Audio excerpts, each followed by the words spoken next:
អ្នកដែលមានបញ្ហាមករដូវមិនទៀងទាត់គេរដូវយូរខែឆ្នាំសក់កញ្ចក់ដល់យើងមែនណាចាខ្ញុំណែនាំពិសេសចាគឺផលិតផលសូមីចាផលិតផលសូមីនេះគឺឯកទេសព្យាបាលទៅលើការទាំងរដូវមករដូវមិនទៀងទាត់មានបញ្ហារមាស់ធ្លាក់សធំក្លិនសក់ដល់យើងកញ្ចក់ដល់យើងចាអាចសាកជាមួយនឹងសូមីនេះបានហើយអ្នកដែលចង់បានស្បែកសមាត់រលោងក៏អាចញ៉ាំសូមីនេះបានដែរហើយសម្រាប់ខ្ញុំតោះជាធម្មតាខ្ញុំញ៉ាំពេលអូអានេះអស់អញ្ចឹងខ្ញុំនឹងទៅយកកំប៉ុងថ្មីចាអញ្ចឹងកំប៉ុងចាស់នេះគឺអស់ហើយអញ្ចឹងខ្ញុំនឹងយកកំប៉ុងថ្មីយកមកអានboxingចាគឺសម្រាប់អ្នកលក់អស់ភ្លាមគឺតែភ្លាមអញ្ចឹងចាតែពេលមានស្តុកទេអញ្ចឹងហើយអ្នកលក់ក៏រកទុកប្រើដែរព្រោះដោយសារអីរបស់នេះ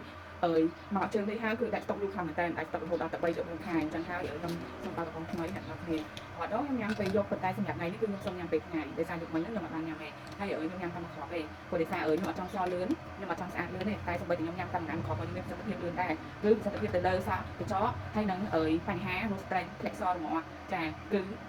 ញ៉ាំក្របក៏មានប្រសិទ្ធភាពដែរចាបើអ្នកចង់បានប្រសិទ្ធភាពលឿនញ៉ាំពីក្របខ្ញុំណែនាំជាពិសេសតែម្ដង